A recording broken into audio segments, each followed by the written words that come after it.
Panay na ang ensayo ng mga miyembro ng Oman Dragon Boat Team para sa kauna-unahang International Dragon Boat Festival na gaganapin sa May 8 hanggang May 9. May balitang global si Rowen Soldevilla.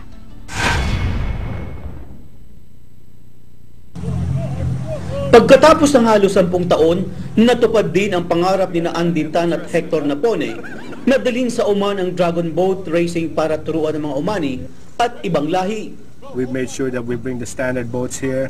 We bring the technical coaching on the side, and we bring more crew to partake. So definitely the Omani people is actually, so excited about this new sports. It's very exciting. We are planning to build the first Oman International Dragon Boat Team.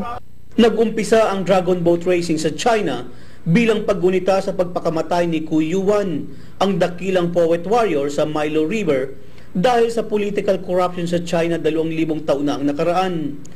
Ang Pilipinas ang pangalawa sa world ranking ng Dragon Boat Racing, kung kaya't maraming Pinoy maging ang ibang lahi ang sumasali sa sports na ito.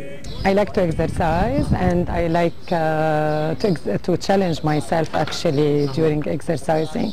This is my first time, and Coach Richard and the other coaches, it was really nice experience. I tell everyone to try it. It's nice actually. We had good time. Sa lahat ng Filipino community dito sa Oman, try nyo ang ibang sports, which is the water sports, dragon boat paddling every Friday and then Saturday, para ma-experience nyo yung kakaiba naman, to feel the adrenaline rush in the water. Magandang alternatibong exercise ang dragon boat paddling dahil bukod sa lakas ng katawan, kailangan din dito ang harmony at teamwork sa pagsagwan. The chances for this festival, for the first Oman Dragon Boat International Festival, is quite high. Although the teams here are quite new, I think we're going to give a good show for other international teams. 12 hanggang 22 ang kasya sa isang bangka at maaaring sumali ang maedad 15 hanggang 69 years old basta maganda ang kalusugan. Flat water, perfect for paddling, perfect for training. Right now we're trying to introduce this one to the Omani people